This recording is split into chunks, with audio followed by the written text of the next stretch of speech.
നമസ്കാരം. ഇന്നത്തെ ന്യൂസ് പോഡ്കാസ്റ്റിലേക്ക് എല്ലാ ശ്രോതാക്കൾക്കും സ്വാഗതം. വാർത്തകളുമായി ഞാൻ മയ്യ. ആദ്യമായി പ്രധാന ഓസ്ട്രേലിയൻ വാർത്തകൾ. വിദേശ കുടിയേറ്റം വിഷയമാക്കി മെൽബൺ തുടങ്ങി രാജ്യത്തെ പ്രധാന നഗരങ്ങളിൽ ആയിരക്കണക്കിന് ആളുകൾ മാർച്ച് ഫോർ ഓസ്ട്രേലിയ എന്ന പേരിൽ വ്യാപക പ്രതിഷേധങ്ങൾ സംഘടിപ്പിച്ചു. ഓസ്ട്രേലിയൻ സർക്കാർ പ്രതിഷേധങ്ങളെ വംശീയ വിദ്വേഷവും വിഭജനവും വളർത്തുന്ന നടപടിയെന്ന് അപലപിച്ചു.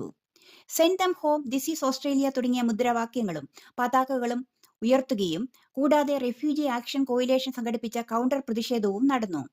വലിയ തോതിൽ ആളുകൾ പങ്കെടുത്ത പുതിയ നാസി പ്രതിഷേധത്തെ ഓസ്ട്രേലിയൻ സർക്കാർ വംശീയ വിദ്വേഷവും വിഭജനവും വളർത്തുന്ന നടപടി എന്ന് അപലപിച്ചു. 100 വർഷത്തിനിടെ കുടിയേറിയ ഗ്രീക്കുകാരെക്കാളും ഇറ്റലിക്കാരെക്കാളും കൂടുതൽ ഇന്ത്യക്കാർ 5 വർഷം കൊണ്ട് ഓസ്ട്രേലിയയിൽ കുടിയേറിയെന്നാണ് ഇവർ ചൂണ്ടിക്കാട്ടുന്നത്. രാജ്യാന്തര വിദ്യാർത്ഥി വിസ അപേക്ഷകൾ ഇമിഗ്രേഷൻ അഡെപ്റ്റ് എന്ന ഡിജിറ്റൽ സംവിധാനത്തിലേക്ക് മാറ്റി ന്യൂസിലൻഡ്. ഇനി മുതൽ ഈ ഇമിഗ്രേഷൻ ഓൺലൈൻ സംവിധാനത്തിലൂടെ ആയിരിക്കും വിദ്യാർത്ഥി വിസ അപേക്ഷയും നടപടിക്രമങ്ങളും പൂർത്തിയാക്കേണ്ടത്.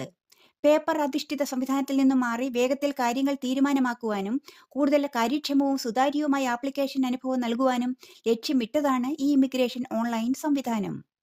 നടപടിക്രമങ്ങളിലെ വീഴ്ചയെ തുടർന്ന് ഓസ്ട്രേലിയൻ ആൻഡ് ന്യൂസിലൻഡ് ബാങ്കിന് Australian investment and security commission $240 million federal കോടതിയുടെ അനുവാദത്തോടെ പിഴയായി നൽകും. ഫെഡറൽ സർക്കാരുമായുള്ള ഇടപെടലുകളിൽ ഉള്ള വീഴ്ചകൾ കൂടാതെ മരിച്ചുപോയ ഉപഭോക്താക്കൾക്ക് പോലും പലിശ അടക്കമുള്ള തുക തിരികെ നൽകാതെ വർഷങ്ങളായി നടത്തിയ വൻ വീഴ്ചയിൽ ബാങ്ക് മേധാവി ക്ഷമ ചോദിച്ചു. ഓസ്ട്രേലിയൻ യാത്രയിൽ മലയാള സിനിമാ താരം നവ്യ നായർക്ക് പിഴ. ഓസ്ട്രേലിയൻ നിയമങ്ങൾ ലംഘിച്ച് ചൂടിയ മുല്ലപ്പൂവുമായി മെൽബൺ എയർപോർട്ടിലെത്തിയ നവ്യ ജൈവ സുരക്ഷയ്ക്ക് പ്രാധാന്യം നൽകുന്ന കർശനമായ ബയോസെക്യൂരിറ്റി നിയമങ്ങൾ പാലിച്ചില്ല എന്നതാണ് കാരണം. അക്രമകാരികളായ കീടങ്ങളും രോഗങ്ങളും രാജ്യത്തേക്ക് എത്തുന്നത് തടയുന്നതും പരിസ്ഥിതി സംരക്ഷണവുമാണ് ഈ കർശന നിയമങ്ങൾക്ക് പിന്നിൽ. മലയാളി കൂട്ടായ്മകളുടെ നേതൃത്വത്തിൽ മെൽബണിൽ പൊന്നോണം വിപുലമായ ആഘോഷങ്ങളാൽ തുടരുന്നു. വഞ്ചിപ്പാട്ട്, മാർപ്പുവിളികളും മാവേലിയും കുട്ടികളും മുതിർന്നവരും ചേർന്ന് മനോഹരമായ പൂക്കളവും ഒരുക്കി തിരക്കിലായിരിക്കുകയാണ് ഒട്ടേറെ ഓസ്ട്രേലിയൻ മലയാളികൾ. മെൽബൺ ആസ്ഥാനമായുള്ള ഉത്സവ് മലയാളി അസോസിയേഷൻ പതിവ് പോലെ ഇത്തവണയും ചെണ്ടമേളം, തിരുവാതിരക്കളി, ഓണപ്പാട്ടുകൾ, കുട്ടികളുടെയും മുതിർന്നവരുടെയും വിവിധ കലാപരിപാടികളോടൊപ്പം സ്ത്രീകളുടെയും പുരുഷന്മാരുടെയും കുട്ടികളുടെയും വടംവലിയും നടത്തി ഓണാഘോഷത്തിന് ആവേശം പകർന്നു. തനതായ ശൈലിയിലുണ്ടാക്കിയ ഓണവിഭവങ്ങൾ സദ്യയ്ക്ക് മാറ്റുകൂട്ടി. അന്താരാഷ്ട്ര വാർത്തകൾ. ടെഹ്റാനെതിരെയുള്ള സമ്മർദ്ദത്തിന്റെ ഭാഗമായി ഇറാൻ തുറമുഖത്ത് ഇന്ത്യക്കും മറ്റ് രാജ്യങ്ങൾക്കും ഏർപ്പെടുത്തിയിരുന്ന ഉപരോധം തുടരുവാൻ US തീരുമാനിച്ചു. ഒപ്പം ഇറാന്റെ തന്ത്രപ്രധാനമായ ചബഹാർ തുറമുഖത്തിന്റെ പ്രവർത്തനങ്ങൾക്ക് 2018 നൽകിയ ഉപരോധ ഇളവ് പിൻവലിക്കുമെന്ന് അമേരിക്ക പ്രഖ്യാപിച്ചു.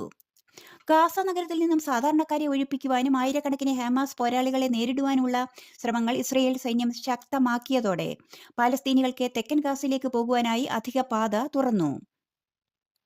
100 കണക്കിന് ആളുകളാണ് നഗരത്തിൽ അഭയം തേടുന്നത്. ഇസ്രയേലും ഹമാസും തമ്മിലുള്ള 2 വർഷം നീണ്ട യുദ്ധത്തിൽ പാലസ്തീൻകാരുടെ മരണസംഖ്യ 65,000 കടന്ന് എന്നാണ് അറിയുവാൻ കഴിയുന്നത്. H-1B വിസകളിൽ പുതുതായി പ്രഖ്യാപിച്ച $1 ലക്ഷം വാർഷിക ഫീസ് നിലവിലുള്ള വിസ ഉടമകളെ ബാധിക്കില്ലെന്ന് ട്രംപ് ഭരണകൂടം. ഇന്ത്യൻ പ്രൊഫഷണലുകൾക്കും അവരുടെ കുടുംബാംഗങ്ങൾക്കും ഇടയിലുണ്ടായ വ്യാപകമായ ആശങ്കകൾ കുറയ്ക്കുന്നതാണ് ഈ തീരുമാനമെന്ന് US ഭരണകൂടത്തിലെ ഒരു മുതിർന്ന ഉദ്യോഗസ്ഥൻ പറഞ്ഞു. ചില കുടിയേറ്റതര തൊഴിലാളികളുടെ പ്രവേശന നിയന്ത്രണം എന്ന തലക്കെട്ടിലുള്ള ഒരു വിപുലമായ ഉത്തരവിൽ പ്രസിഡന്റ് ഡൊണാൾഡ് ട്രംപ് ഒപ്പുവെച്ചതിന് ശേഷമാണ് ഈ വിശദീകരണം. ഇന്ത്യൻ കേന്ദ്രതല വാർത്തകൾ. 2025 വഖഫ് നിയമത്തിന്റെ സാധുത ചോദ്യം ചെയ്തുള്ള ഹർജികളിൽ വിധി പറയുന്നതിനിടെ നിയമത്തിലെ വഖഫ് ബോർഡിൽ അംഗമാകുവാൻ കുറഞ്ഞത് 5 വർഷത്തേക്ക് ഇസ്ലാം മതം പിന്തുടരണമെന്ന വ്യവസ്ഥ കോടതി സ്റ്റേ ചെയ്തു. ഇക്കാര്യത്തിൽ ശരിയായ നിയമങ്ങൾ ഉണ്ടാകുന്നതുവരെ ഈ വ്യവസ്ഥ നടപ്പിലാക്കില്ലെന്ന് കോടതി പറഞ്ഞു. ഇതിനു പുറമെ ബന്ധപ്പെട്ട റവന്യൂ രേഖകൾ നൽകുന്നതും സ്റ്റേ ചെയ്തിട്ടുണ്ട്. ദാദാസാഹിബ് ഫാൽക്കെ അവാർഡ് സെലക്ഷൻ കമ്മിറ്റിയുടെ ശുപാർശ പ്രകാരം മലയാളികളുടെ പ്രിയങ്കരനായ മോഹൻലാലിന് 2023 ദാദാസാഹിബ് ഫാൽക്കെ അവാർഡ് നൽകുമെന്ന് ഇന്ത്യ ഗവൺമെന്റ്. ഇതിഹാസ താരവും സംവിധായകനും നിർമ്മാതാവുമായ മോഹൻലാൽ ഇന്ത്യൻ സിനിമയ്ക്ക് നൽകിയ സംഭാവനകൾക്കാണ് ആദരവ്. 2025 സെപ്റ്റംബർ 23 നടക്കുന്ന 71ാമത് ദേശീയ ചലച്ചിത്ര അവാർഡ് ദാന ചടങ്ങിൽ അവാർഡ് സമ്മാനിക്കും. തെക്കേ ഇന്ത്യൻ നാട്ടുവാർത്തകൾ. ലോകത്തിന്റെ വിവിധ ഭാഗങ്ങളിൽ താമസിക്കുന്ന കേരളത്തിൽ നിന്നുള്ള പ്രവാസി സമൂഹത്തിന് ഉടൻ തന്നെ ഒരു സമഗ്രമായ ആരോഗ്യ അപകട ഇൻഷുറൻസ് ആദ്യ പദ്ധതി ഉടൻ നടപ്പിലാക്കും. നോർക്ക കെയർ എന്ന് പേരിട്ടിരിക്കുന്ന പദ്ധതിയുടെ ലക്ഷ്യം സംസ്ഥാനത്തെ 500-ലധികം ആശുപത്രികൾ ഉൾപ്പെടെ രാജ്യത്തെ ഏകദേശം 16,000 ആശുപത്രികളിലൂടെ പ്രവാസി മലയാളികൾക്കും അവരുടെ കുടുംബാംഗങ്ങൾക്കും പണരഹിത ചികിത്സ ഉറപ്പാക്കുക എന്നതാണ്. കേരള അർബൻ കോൺക്ലേവ് 2025 ശേഷം 25 വർഷത്തെ വികസന കാഴ്ചപ്പാടോടെയുള്ള ആദ്യത്തെ സമഗ്ര നഗര നയവുമായി കേരളം. സംസ്ഥാനത്തെ നഗരങ്ങളുടെ ഭാവി രൂപപ്പെടുത്തുന്നതിനായി 2 ദിവസത്തെ പരിപാടിയിൽ 8 ഇന്ത്യൻ നഗരങ്ങളിൽ നിന്നുള്ള അന്താരാഷ്ട്ര വിദഗ്ധരും മേയർമാരും ഉൾപ്പെടെ 3000-ലധികം പ്രതിനിധികൾ ഒത്തുചേരും. കേരളത്തിന്റെ നഗരവികസന യാത്ര പുതിയ ആശയങ്ങൾ, നവീന സാങ്കേതിക വിദ്യകൾ, സുസ്ഥിര മാതൃകകൾ, നഗരസൗകര്യങ്ങളുടെ പുരോഗതി എന്നിവ കൊച്ചിയിലെ പ്രദർശന മേളയിലൂടെ പൊതുജനങ്ങളിലേക്ക് എത്തിക്കുക എന്നതാണ് ലക്ഷ്യം. കായിക വാർത്തകൾ. ദുബായ് അന്താരാഷ്ട്ര സ്റ്റേഡിയത്തിൽ ഏഷ്യാകപ്പിലെ അവസാന ഗ്രൂപ്പ് ഘട്ട മത്സരത്തിൽ ഇന്ത്യ 21 റൺസിനെ വിജയിച്ച് ഏഷ്യാകപ്പിൽ ഹാട്രിക് വിജയങ്ങൾ പൂർത്തിയാക്കി. ടോസ് നേടിയ ഇന്ത്യ ആദ്യം ബാറ്റ് ചെയ്യുവാൻ തീരുമാനിക്കുക ആയിരുന്നു. ഫിഫ പുതുക്കിയ ലോക റാങ്കിംഗ് പട്ടിക പ്രസിദ്ധീകരിച്ചു. 2 കൊല്ലത്തിലേറെയായി ഒന്നാം സ്ഥാനത്തുണ്ടായിരുന്ന അർജന്റീന 3-ാം റാങ്കിലേക്ക് താഴ്ന്നു. ലോകകപ്പ് യോഗ്യതാ മത്സരങ്ങളിലെ നിറം മങ്ങിയ പ്രകടനമാണ് ലോക ചാമ്പ്യന്മാരെ 3-ാം സ്ഥാനക്കാരാക്കിയത്. 2023 മുതൽ ഒന്നാമതായിരുന്നു അർജന്റീന.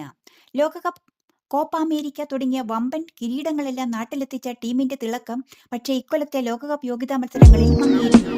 നിങ്ങൾ ഇപ്പോൾ കണ്ടത് പ്രധാന മലയാളം ന്യൂസ് പോഡ്കാസ്റ്റ്. വാർത്തകൾ എഴുതി വായിച്ചത് ഓസ്ട്രേലിയയിൽ നിന്നും മയ്യ. എല്ലാ ശ്രോതാക്കൾക്കും നല്ലൊരു ദിനം ആശംസിച്ചുകൊണ്ട് നമസ്കാരം.